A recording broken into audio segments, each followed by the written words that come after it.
Mari kita belajar berserah kepada Tuhan dalam hadirat-Nya. Hati gak akan pernah plong kalau kita belum secara sengaja menyerahkan kekhawatiran kita. Lawan arus untuk berserah kepada Yesus. Mari kita angkat tangan kita dan katakan, Tuhan, aku berserah. Bilang begitu, Tuhan, aku berserah kepadamu. Jadilah padaku seturut kehendak-Mu.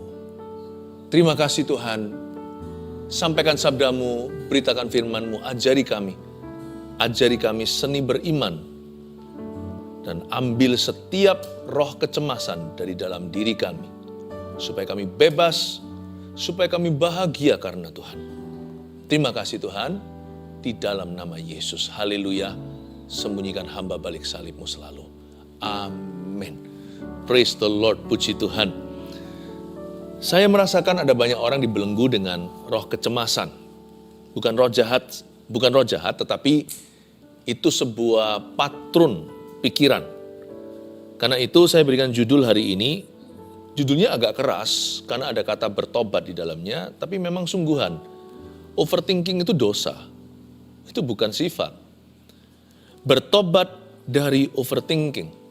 Matius 6 ayat 25-34, ini adalah ayat-ayat yang banyak orang Kristen sudah tahu, anak-anak Tuhan tidak asing lagi. Jangan kamu khawatir itu. Coba saya bacakan dulu ayat 25 sampai ayat 34, oke? Karena itu aku berkata kepadamu, janganlah khawatir akan hidupmu, akan apa yang hendak kamu makan atau minum, dan janganlah khawatir pula akan tubuhmu, akan apa yang hendak kamu pakai. Bukankah hidup itu lebih penting daripada makanan, dan tubuh itu lebih penting daripada pakaian? Pandanglah burung-burung di langit yang tidak menabur dan tidak menuai, dan tidak mengumpulkan bekal dalam lumbung, namun diberi makan oleh Bapamu yang di sorga. Bukankah kamu jauh melebihi burung-burung itu? Siapakah di antara kamu yang karena kekhawatirannya dapat menambahkan sehasta saja pada jalan hidupnya? Dan mengapa kamu khawatir akan pakaian? Perhatikanlah bunga bakung di ladang yang tumbuh tanpa bekerja, tanpa memintal. Namun aku berkata kepadamu, Salomo dalam segala kemegahannya pun tidak berpakaian seindah salah satu dari bunga itu.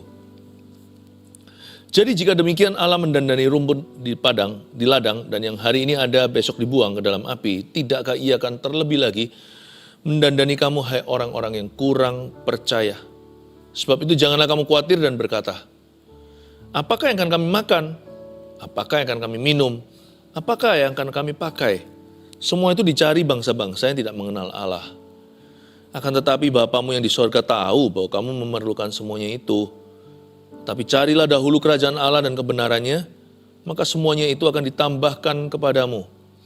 Sebab itu janganlah kamu khawatir akan hari besok, karena hari besok mempunyai kesusahannya sendiri. Kesusahan sehari cukuplah untuk sehari. Saya tantang Anda untuk berani berkata, cukup sudah, enough is enough. Cukup, aku cemas begini terus. Nanti kalau problema datang, kita cemas. Problema kita pergi, kita curiga. Kapan lagi problem baru datang? Dasar orang yang tidak pernah happy kita ini. Karena kita punya patron berpikiran, itu salah.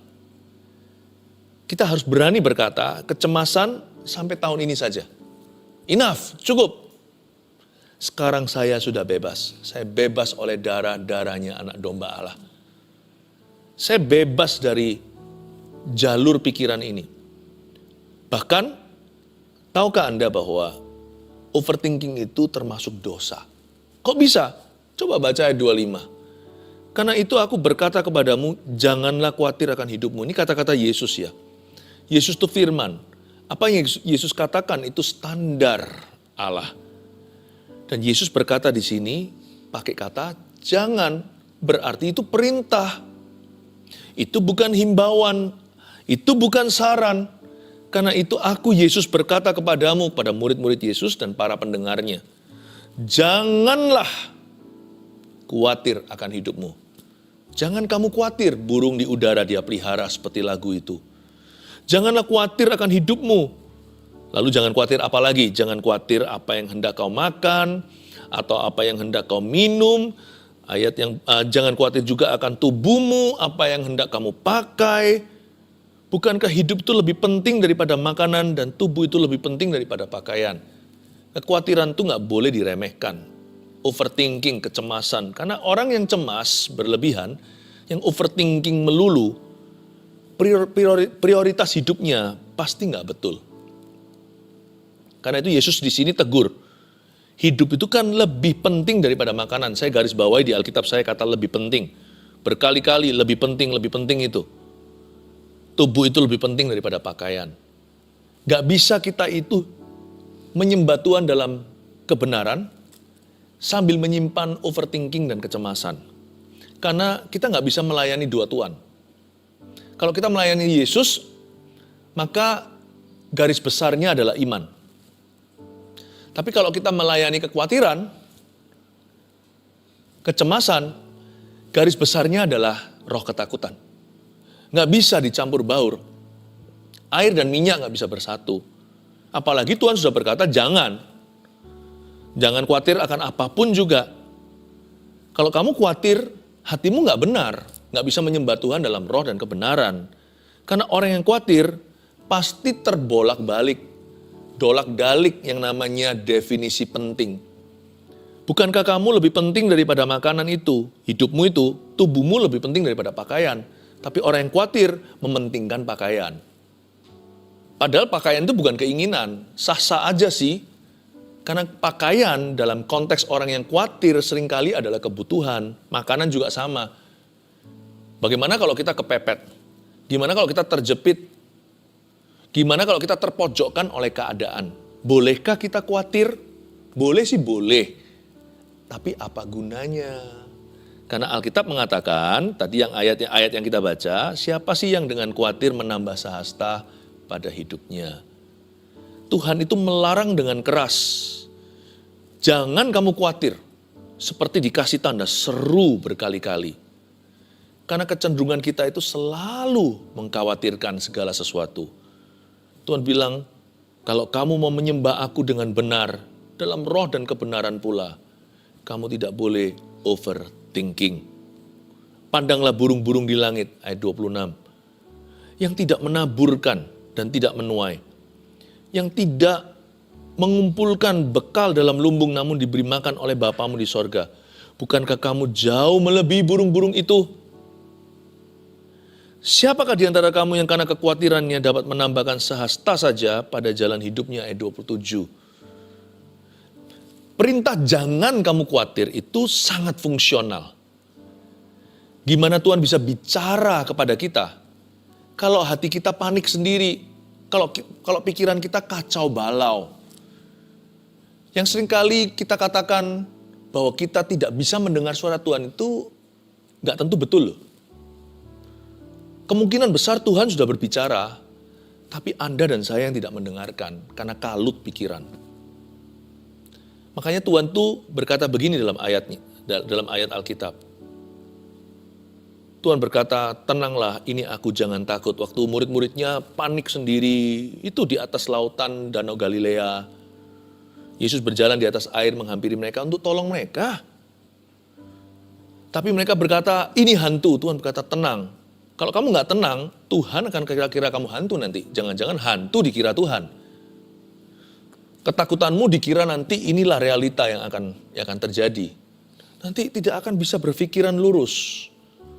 Dan selalu tidak akan bertemu dengan rencana Yesus. Tuhan berkata dengan jelas di sini, kamu nggak bisa khawatir dan menambah sehasta. Kamu harus putuskan hari ini mau overthinking atau belajar beriman. Mau manjakan perasaan kecemasan atau mau lawan? Dari sini kita tahu dari perintah Yesus jangan khawatir. Berarti siapa melanggar ini, berarti melanggar perintah Tuhan. Sekalipun ini bukan 10 perintah Allah, karena 10 perintah Allah tidak ada salah satunya berbunyi, jangan kamu khawatir. Tapi ini perintah Yesus, sama saja. Jadi siapa yang melanggar ini, melanggar firman. Siapa yang khawatir berarti berdosa. Aduh Pastor Philip, kok berat ya vonisnya. Iya, kita harus tahu dulu supaya kita bisa lawan dia. Kalau kita nggak tahu sesuatu itu penyakit di tubuh kita kan nggak dikasih obat, bahkan nggak ke dokter pula. Waktu kita menyadari bahwa badan kita mengirimkan sebuah sinyal, ada yang nggak beres dengan jantungku, atau ada yang nggak beres dengan pandangan mataku, kok kabur. Ada yang tidak beres dengan pendengaran telinga saya. Kenapa kok bunyi nging begini? Dan ini constantly atau secara konsisten. Kalau kita tidak bisa menyadari bahwa ini adalah sakit penyakit atau sesuatu yang perlu ditanggapi secara serius, kita bisa lengah dan membiarkan itu terjadi lalu nanti terlambat diobati. Orang menganggap overthinking itu normal. It's not, my friend. It is not normal. Tidak normal. Jangan dijadikan standar normalmu. Jangan dijadikan new normalmu. Sebab itu bukan dari ciptaan Allah. Overthinking itu keluar dari jalan hidup yang salah. Minimal jalan pikirannya. Cara dia berpikir itu loh gak betul. Disitulah akhirnya roh jahat menjajah. Bukan kesurupan memang, tapi seperti ditindih. Orang ditindih waktu tidur ya kan? Ada yang ngalami begitu. Ini ditindih waktu bangun. Hatinya itu ditekan. Seperti ada kuasa kegelapan yang menekanmu. 24 jam sehari. 7 hari seminggu. Ini gak betul. Dan Tuhan sangat-sangat tegas soal kekhawatiran. Dia gak pakai kalimat begini. Kalau bisa kamu jangan khawatir. Atau usahakan agar kamu tidak khawatir. Tidak. Tuhan berkata dengan jelas hitam di atas putih, jangan khawatir, janganlah kamu khawatir akan hidupmu. Kenapa? Karena Tuhan tahu di ayat yang kita baca tadi tentang menambah sehasta, barang siapa khawatir, itu bukan hanya merugikan orang lain, dia juga merugikan dirinya. Orang yang khawatiran itu nanti tidak berguna kok bagi masyarakat, karena dia jadi beban. Dia jadi beban tambahan orang lain, dia nggak bisa angkat beban siapa-siapa. Orang yang khawatir juga melukai dirinya. Berbagai macam stres dan depresi pun bisa terjadi. Macam-macam penyakit bisa pula timbul karena alasan psikis. Belum lagi hal-hal bukan hanya penyakit jasmani. Belum lagi sifat orang itu berubah. Coba lihat orang yang khawatir selalu gelisah, selalu bad mood. Ya kan? Dia punya perasaan hati itu selalu kacau.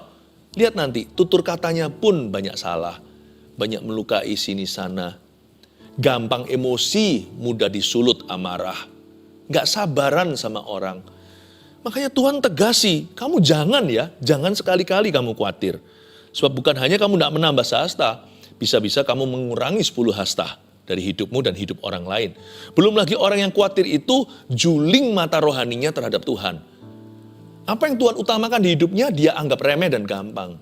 Karena dia khawatirkan perkara-perkara yang tidak utama. Bukan perkara-perkara yang paling penting di mata Allah. Jadi akhirnya dia gak sepakat sama Tuhan bagaimana bisa dapat berkat. Jangan minta diberkati Tuhan kalau kita gak sepakat. Tuhan jangan dipaksa turun di level kita. Kita yang harus menjadi serupa dengan gambarannya. Orang yang khawatir itu tidak akan bisa melihat Tuhan dengan cara yang benar. Akhirnya merugikan apa? Merugikan hubungan dia dengan Sang Juru Selamat. Merugikan hubungan kita dengan Tuhan kita. Makanya Tuhan berkata, ini toksik ini. Khawatir ini toksik. Khawatir ini racun rohani. Yang akhirnya juga sangat berpotensi meracuni kesehatan kita. Mana ada sih orang khawatir yang sehat? Nggak ada. Aduh pusing terus. Sakit-sakitan. Saya minta kepada keluarga Saat Teduh untuk mengerti dan menyadari bahwa ini bukan main-main. Jangan dianggap normal. Overthinking harus dilawan. Ayat 28. Dan mengapa kamu khawatir akan pakaian? Perhatikanlah bunga bakung di ladang yang tumbuh tanpa bekerja dan tanpa memintal. Ada kata perhatikan, saya suka kata perhatikan. Berarti ada sesuatu yang Anda dan saya harus tangkap nih, gak bisa dipelajari. Ini bukan biologi. Ini adalah pelajaran tentang Allah, pencipta kita. Perhatikanlah, suruh perhatikan. Namun aku berkata kepadamu, ayat 29, Salomo dalam segala kemegahannya pun tidak berpakaian seindah salah satu dari bunga itu. Jadi, jika demikian Allah mendandani rumput di ladang, yang hari ini ada dan besok dibuang dalam api, tidakkah ia akan terlebih lagi mendandani kamu, hai orang-orang yang kurang percaya?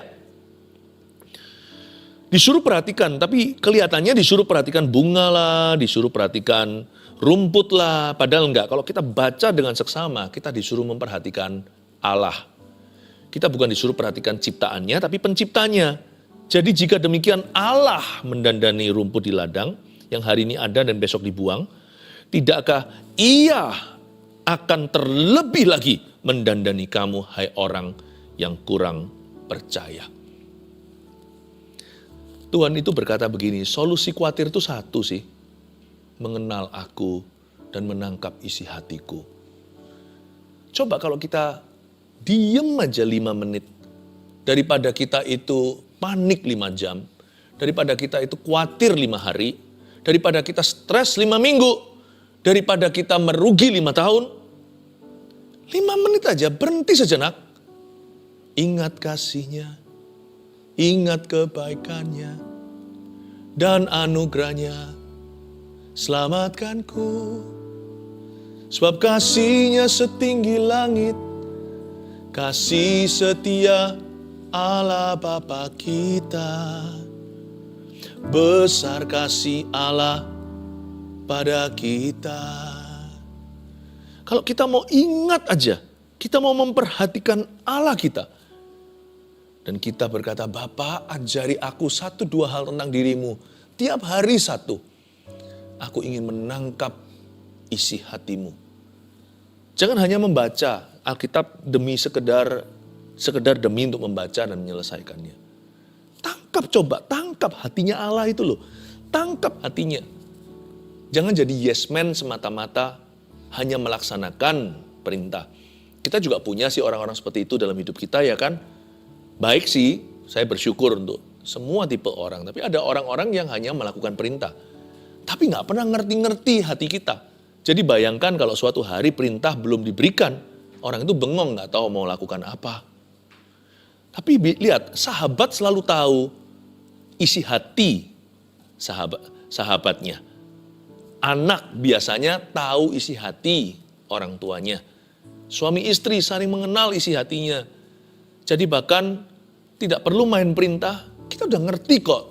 Papa kita maunya apa. Kita paham kok apa yang dia suka, apa yang dia tidak suka. Hati itu nangkep. Nangkapnya itu karena bertahun-tahun mengenal dia. Waktu kita bicara sama seseorang, kita bisa bilang, ini kalau papaku tahu pasti dia gak suka nih. Atau ini kalau papa saya tahu nih, wah dia pasti happy nih. Kenapa kok cepet-cepet ambil konklusi? Kenal kan, meskipun kita harus konfirmasi. Jangan ambil keputusan sendiri kalau itu bukan wewenangmu. Tapi di hati kita tahu kok, orang lain hanya mereka, kira-kira gimana ya?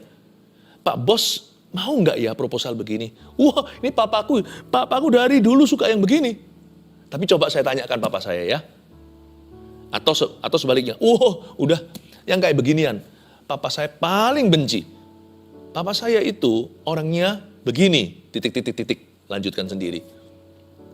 Nanti ya saya bawa ke papa untuk konfirmasi, kamu tanya dia sendiri aja.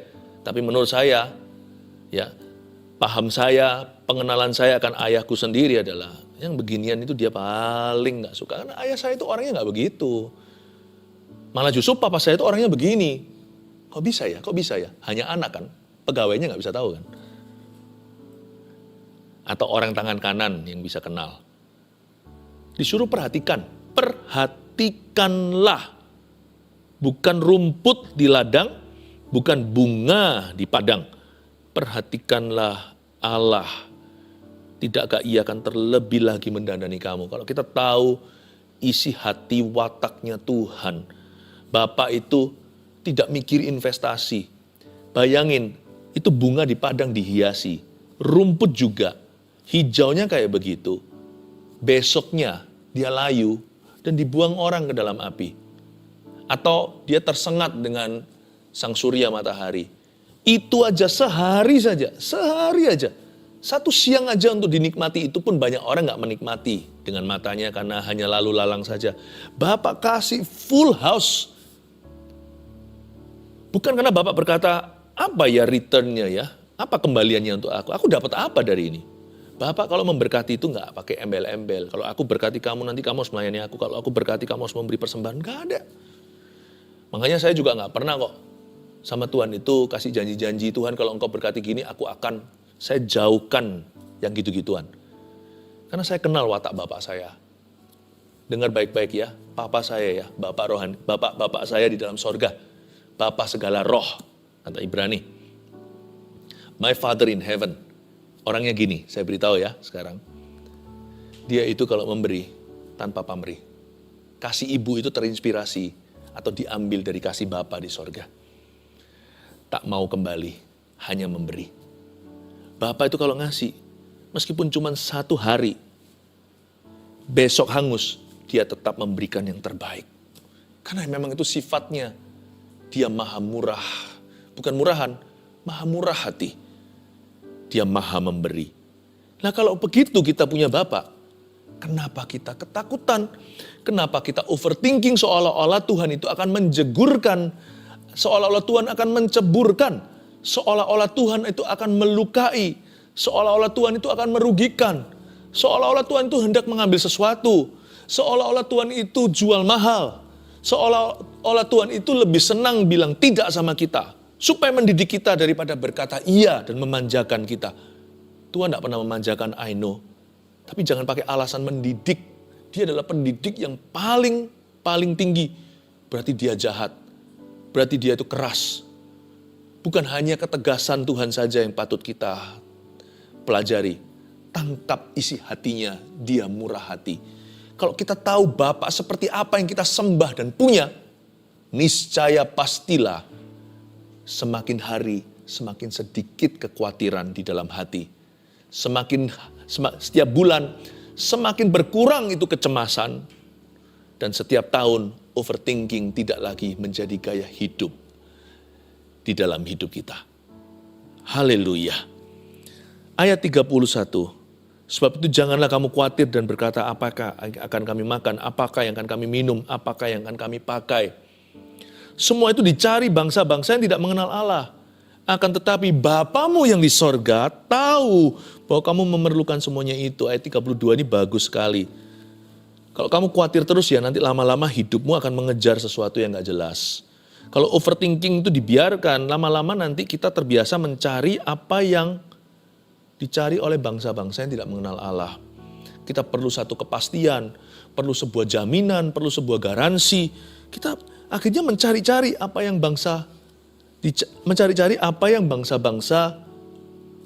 yang tidak mengenal Allah mencarinya. Akan tetapi Bapamu yang di sorga, lihat pandang dia. Kita punya Bapa seperti itu yang kita sembah dan punya. Wow, bukankah kalau kita punya Bapa yang demikian, overthinking gak punya tempat dalam jiwa kita. Diganti apa ya overthinking anaknya ya? Diganti rasa syukur gimana? Diganti pengakuan iman bagaimana? Lebih baik bukan? Gak ada ruang, gak ada tempat. Hatiku full house, hatiku full praise, hatiku full faith, hatiku full thanksgiving, hatiku penuh dengan syukur dan pujian. Seperti lagu hatiku penuh nyanyian, hatiku penuh nyanyian, hatiku penuh dengan pujian. Ayat 33, tapi carilah dahulu kerajaan Allah dan kebenarannya, maka semuanya itu akan ditambahkan kepadamu. Di sini aktivitasnya. Ini juga bicara tentang memiliki visi yang lebih tinggi tentunya. Janganlah hidupmu seputar hanya sekedar mengumpulkan barang-barang yang fana. Tetapi carilah dahulu kerajaan Allah dan kebenarannya, ini juga berarti mengisi hidup dengan aktivitas yang membangun kekekalan. Sebab itu janganlah kamu khawatir akan hari besok. Nah, jadi make sense. Kalau isi hidup kita tuh diisi sama kerajaan sorga, kita jadi punya ruang yang lebih sedikit untuk khawatir akan hari besok. Kenapa? Karena pikiran kita sibuk. Karena hati kita fokus kepada sesuatu yang jauh lebih tinggi daripada perkara-perkara duniawi. otomatis lebih mudah untuk menggenapi perintah ini. Jangan kamu khawatir akan hari besok, karena hari besok mempunyai kesusahannya sendiri. Kesusahan sehari cukuplah untuk sehari. Tapi setiap hari, tolong hidupmu dan hidupku diisi dengan perkara-perkara yang bernilai kekal dan sorgawi. Di samping kita bekerja, melakukan tugas kita, mahasiswa kuliah, ibu rumah tangga, rawat rumahnya, pengusaha bekerja, seorang karyawan di perusahaannya. Memang kita harus lakukan tugas kita. Tapi hati kita, pikiran kita harus diisi dengan kerajaan Allah serta kebenaran. Dengan demikian lebih gampang untuk kita itu tidak terbuai oleh kekhawatiran. Kekhawatiran akan hari besok, karena besok kita ada perencanaan, ya kan? Saya tiap malam selalu lihat di agenda saya punya agenda manual. Besok apa aja tugas saya, wah biasanya terbeberkan penuh dari atas ke bawah, dari kiri ke kanan. Harus begini, harus begitu. Nggak terlalu banyak ruang gitu untuk saya itu ngelamun lalu mikirkan yang enggak, khawatir akan hari besok. Kekhawatiran yang notabene tidak akan terjadi dalam kehidupan kita. Tahukah sebagian besar ketakutan manusia itu tidak akan terjadi? Jangan kamu khawatir akan hari besok. Jangan kasih ruangan, jangan kasih tempat tumpu tuh setan. Jangan kasih jalan untuk roh ketakutan. Kalau kita ke depan itu ada rencana, semua ada planning. Kita patut membuat perencanaan. Kalau kita tidak berencana, berarti kita rencana itu gagal, ya kan? Jangan kamu khawatir akan hari besok. Kalau agendamu diisi dengan kerajaan Allah dan kebenarannya, maka lebih gampang kita itu untuk tenang. Kesusahan sehari cukuplah untuk sehari.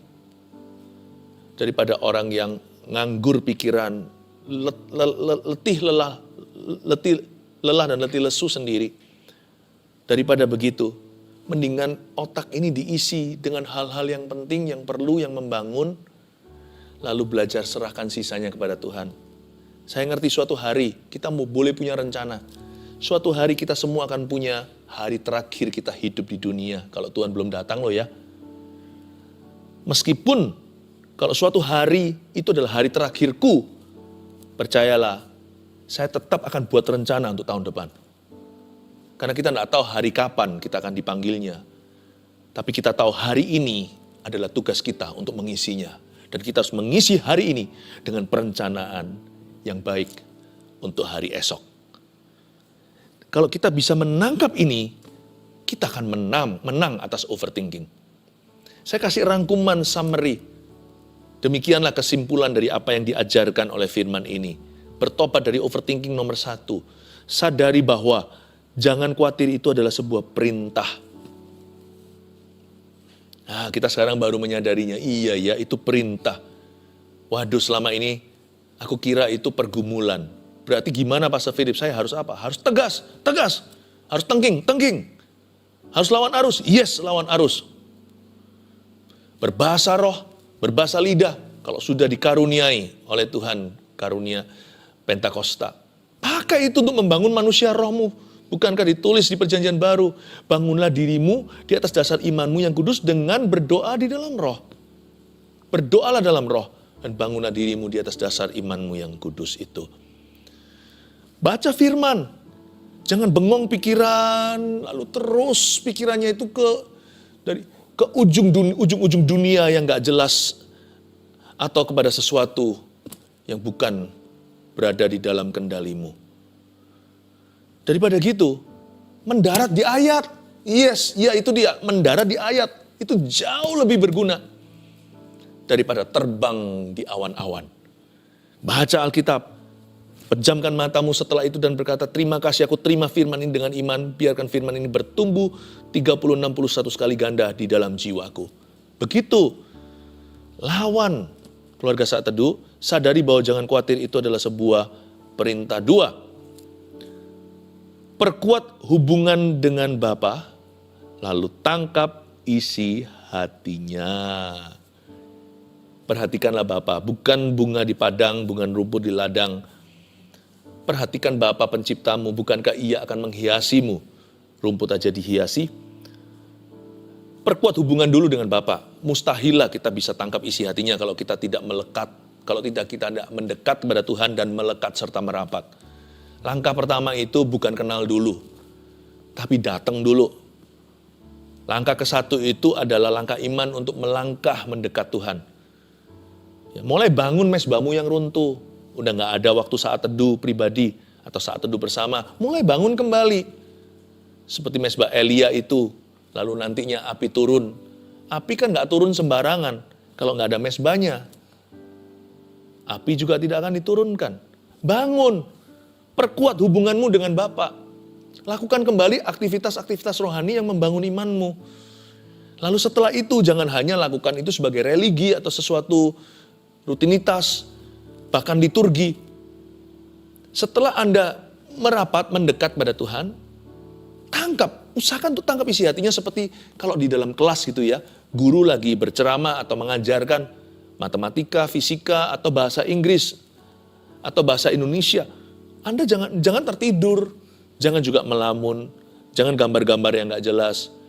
Dengan tangan yang sudah siap di laptopnya atau zaman dulu pensil dan buku tulisnya. Catat, perhatikan, seksama, tangkap sesuatu. Jangan hanya dapatkan hasil akhirnya. Tapi coba temukan rumusnya. Kok bisa begitu ya? Kok bisa begitu ya? Kok bisa hasilnya begini? Dari mana itu? Coba bisa terima isinya. Oh gitu ya. Jangan hanya dapatkan pengajaran guru, tangkap cara dia berpikir. Coba tangkap cara dia berhitung. Kok bisa begitu? Di sini kunci bahwa banyak orang hanyalah tahu Tuhan, tapi gagal untuk menangkap isi hatinya. Ada satu pepatah bunyi begini, some things cannot be taught, only can be caught. Ada hal tertentu yang gak bisa diajarkan, tapi harus ditangkap. Karena itu saya berdoa supaya Anda menangkap isi hati Allah. Yang ketiga, isi hidup dengan aktivitas kerajaan sorga seperti misi dan pelayanan. Ini bukan berarti hanya misi dan pelayanan saja loh ya, lalu gak bekerja, gak kuliah, gak sekolah, lalu semua nilainya buruk, pekerjaannya juga terbengkelai. Jangan lakukan itu, hidup harus seimbang. Tetapi setelah kita bekerja sebaik-baiknya, sekolah sebaik-baiknya, lakukan tanggung jawab kita, isilah hidupmu juga dengan aktivitas kerajaan sorga, seperti misi dan pelayanan. Karena hal-hal itu akan membantu kita untuk tidak fokus pada diri sendiri. Itu membantu kita. Belum lagi ada nilai kekal dalam aktivitas-aktivitas tersebut. Sangat membantu kita untuk bisa fokus pada Yesus dan fokus pada orang lain. Lama-lama, tanpa kita sadari, kita sembuh sendiri dari overthinking itu. Kalau hidupmu terisi dengan apa? Diisi dengan aktivitas kerajaan sorga, seperti pelayanan, seperti misi. Dalam hidup saya, dan hidup banyak jemaat Mawar Siaran saya gembalakan, yang membantu kita nggak overthinking, tapi selalu higher thinking.